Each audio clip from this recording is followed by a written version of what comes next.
Hey everybody, welcome to Hello. BRIT React, with me BP1 and BP2. We are here reacting to the 4 American soldiers who defected to North Korea and became stars. Okay, I'm trying to think. I can't remember the news about these 4 American soldiers defecting. Do they all defect at the same time, or are they all individual ones? I think we'll find out. Yeah, where did this come from? This came from the lovely Amanda. Thank you so much, Amanda. Amanda is a VIP Patreon, so you can always head over to our Patreon as well and check out that. Yes. But Amanda did go over to buy us a coffee, and she bought us a coffee to react to this one, and looking forward to it. All right. Anything history at the moment is good, because I should have paid attention in history lessons for a start, and I didn't. But this wouldn't have been on there. Probably not on our curriculum, but always fun to fill in some facts, isn't it? So, you know, any day you learn something new is always a good day. So here we go then. Let's give it a go. A brief announcement. Okay, let's do it. Okay. Before we begin, I just wanted to say that I've changed the name of this channel. It used to be called Occasional Eclectic, but no one knew what that meant. They didn't like saying it, and they couldn't remember it. The channel is now called A Grain of Salt. Like the phrase, take it with a grain of salt. Anyways, enjoy the video. Salt over here, but in October of 1953, 2 months after the Korean War had ended, 53. the United States and South Korea signed a mutual defense treaty in which both countries pledged to defend one another from outside attacks. Meaning we can all count on South Korea's help when Mexico finally decides they want their land back. But another part of the treaty allowed the United States to station military forces in South Korea. And that's exactly what they did, keeping at least 40,000 soldiers in South Korea for the next 2 decades. But some of those soldiers found themselves in sticky situations, the kind of situations that can only be fixed by fleeing into one of the most oppressed and malnourished countries on the planet. Lord knows we've all had problems like that. So this is the story of the 4 American soldiers who defected to North Korea and became movie stars. The first soldier to defect was Private Larry Abshire from Urbana, Illinois. After becoming a foster child at the age of 14, Abshire enlisted in the military a few years later and was stationed at the demilitarized zone between North and South Korea. But old Larry had a penchant for smoking the ganja, being caught with weed multiple times. Facing a court-martial, Abshire decided it was better to live in North Korea than to face America's brutal drug laws. So on May 28, 1962, he crossed the DMZ, which was covered in landmines, and surrendered to the North Koreans. Everyone kind of assumed Abshire was on another one of his famous marijuana benders until 2 weeks later, when North Korea's Radio Pyongyang announced that he had defected. The North Koreans quickly put him to work, making Abshire go on the radio and read statements like, "I have never seen such a clean and cultural city as Pyongyang, overflowing with happiness. The North Korean people are all leading free, happy, and peaceful lives and working hard and diligently constructing for a happier tomorrow." Probably the most anyone has ever sounded like a gun is being pointed at their head. Although he was the only American in North Korea for a few months, Abshire soon gained the company of Private First Class James Dresnock from Norfolk, Virginia. As sad as Abshire's life had been, Dresnock had it much worse. When he was a kid, his mother fled from his father with James and his brother, the 3 of them living in a car, while Mrs. Dresnock resorted to prostitution to make ends meet. When they were found, Dresnock's father gained total custody of James, only to drive him several hours away and abandon him. So Dresnock also ended up in a foster home, and also decided to join the military with nowhere else to turn. He spent 2 years in West Germany before returning home to find that his wife had been cheating on him. So he divorced her and re-enlisted, this time being sent to the DMZ in South Korea. And it wasn't long before Dresnock found himself in trouble, facing a court-martial for going AWOL after forging his sergeant's signature on paperwork allowing him to leave the base. 3 hours before that court-martial on August 15, 1962, Dresnock crossed the DMZ and surrendered to North Korea. The next year, the 2 defectors were joined by Corporal Jerry Parrish of Morganfield, Kentucky. And don't worry, his backstory is significantly less tragic than Abshire and Dresnock.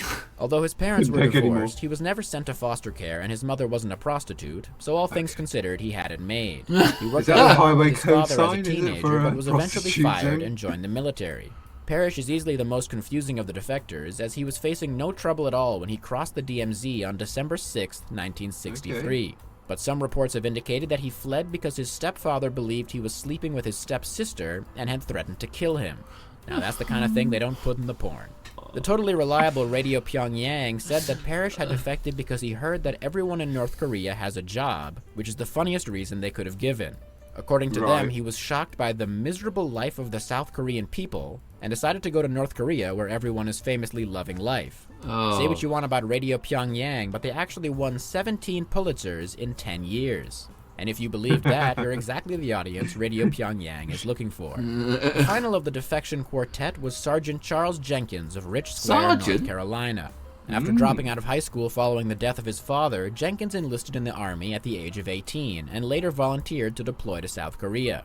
But in 1965, rumors began to swirl that Jenkins' unit was going to be sent to Vietnam. To avoid that, he went into the only place that was arguably worse. After leaving behind a note that said, "Forgive me, for I know what I must do. Tell my family I love them," Jenkins drank a hearty 10 beers, tied a white t-shirt to the muzzle of his rifle, and walked across the DMZ. Although it was probably more of a stumble than a walk if those 10 beers had anything to say. Apparently he had hoped to claim asylum with North Korea's ally, the Soviet Union, and then return to the US in a prisoner exchange. But Jenkins was not an 8-time WNBA All-Star, so the prisoner exchange he was hoping for didn't happen. So now that we've met our cast of characters, what did they all get up to in their northern excursion? Well, to begin, they were all brutally tortured by the North Korean government. Of course they were. The men were forced to memorize North Korean propaganda and were beaten if they forgot it. Jenkins had a US military tattoo on his arm, which was apparently cut off without anesthesia. Eventually, the 4 defectors were put into a one-room house together, which was wired with microphones and cameras. And if the government had thought to televise the footage, they would have had the greatest reality show that side of the DMZ. And like any great reality show, the cast was constantly butting heads. Apparently, Dresnok would frequently bully Abshir by doing things like making a mess and forcing Abshir to clean it up. Abshir was reportedly not the sharpest tool in the shed, causing Dresnok and Parrish to give him the nickname Lenny, after the character from John Steinbeck's Of Mice and Men. But don't feel too bad, because if he really wasn't very bright, then he probably didn't get the reference anyway.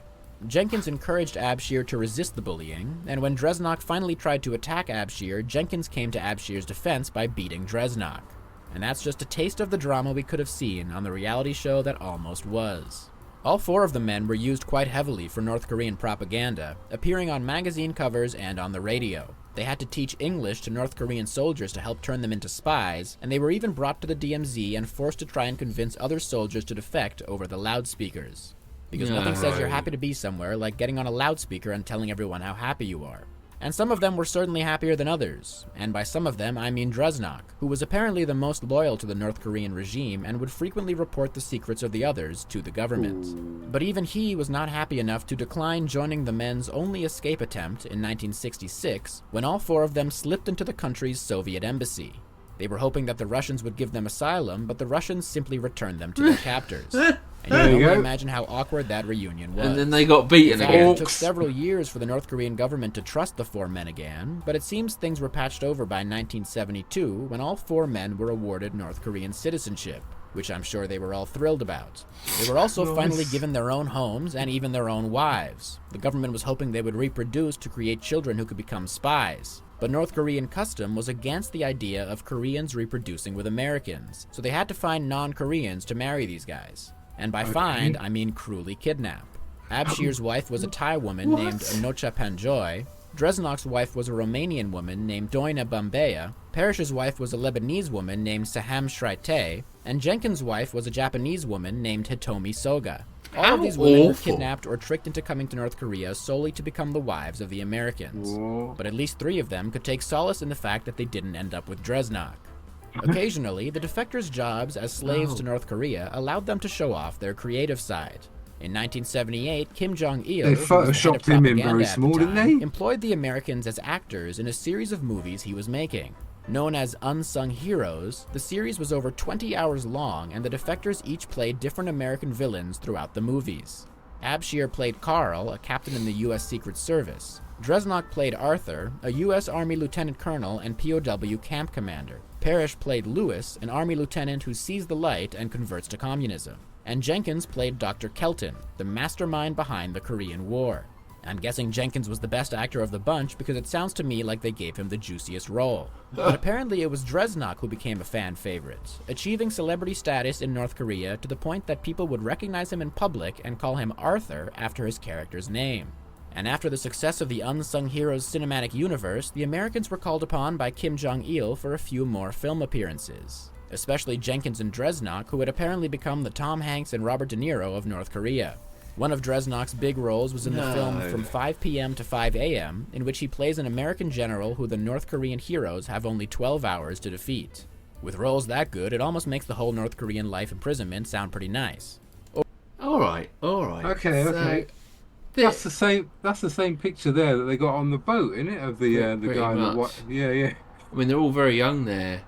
I mean, it's a pretty crazy thing to do, isn't it? I mean, you must be in a very, very desperate situation to do that, because you're not going to be welcome. You are the enemy. Yeah. And, yeah. You know, no matter what you look at it, I want a new life, I'm coming over here. You can't reason with evil. True. Yeah, I mean, He's pulled his cable out. He's pulled his cable Bear out. with me, listeners. He does this very often, something that happens quite often. All right. Back in the room. He's back. Yes. As you say, I mean, even what the charges they were facing didn't sound that. I mean, you could understand if it was sort of murder or something like that, then you got no way out, have you? But they didn't obviously do much research. I think the French Foreign Legion probably a bit of a better option than defecting to North Korea there.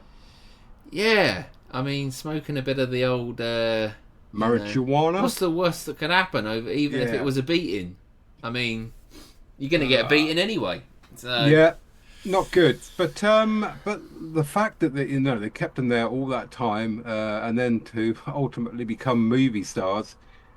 What a very strange turn of events. Yeah, all right. Very strange. All right. Did they ever come home? Interesting. Let's go. I doubt it. Yeah, I'd like to know how they all ended. So Over the years, the boys settled into their lives. Not that they had much of a choice. They all learned Korean and started families with their wives. But just after midnight on July 11th, 1983, Abshir had a heart attack.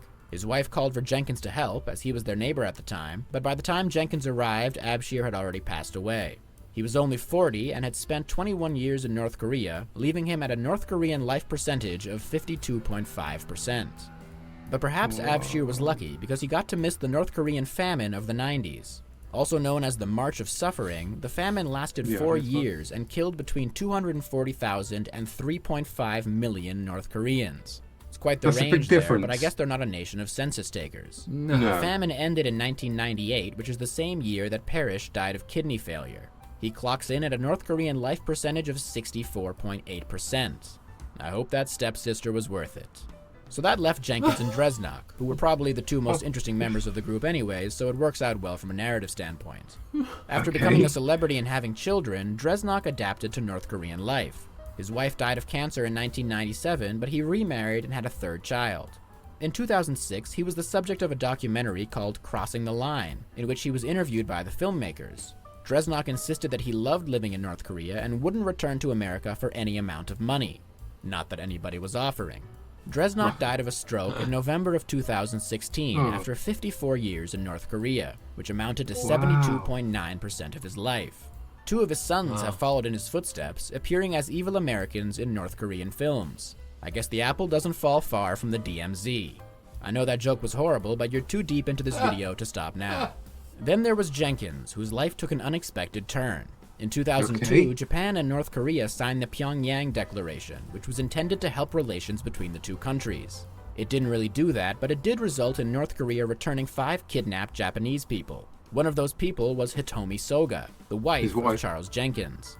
She returned to Japan alone in October of 2002. Technically, the North Korean government only allowed her to go for 10 days, but she unsurprisingly never came back.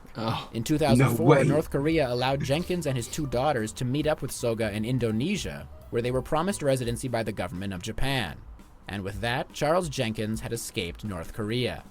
When he arrived in Japan, Jenkins weighed only 100 pounds and had lost both his appendix and 1 testicle. But who needs a testicle when you have your first taste of freedom in 39 years? A couple months later, Jenkins showed up outside the U.S. military base Camp Zuma in Japan. He surrendered and faced a court-martial. Ultimately, Jenkins was dishonorably discharged and sentenced to 30 days confinement, which ended up being 25 days for good behavior. If you're wondering why his punishment was so light for betraying the United States and joining one of their biggest enemies, it's because he told the US military everything he knew about North Korea. Although Jenkins did briefly return to the US to be reunited with his 91-year-old mother, he chose to live in Japan with his family, where he was also treated as a celebrity by the locals. He and his wife chose to stay together after all those years of forced marriage, having fallen in love over a shared hatred of North Korea. So perhaps it was all worth it for this cute love story. It definitely wasn't, but we'll take what we can get. Wow. In 2008, Jenkins released a memoir called The Reluctant Communist, which is how we know most of the stuff I've talked about in this video. He died in December of 2017 at the age of 77. His final North Korean life percentage was 50.6%, meaning Charles Jenkins gave half his life and half his testicles to a nation that will always remember him as a cinema legend.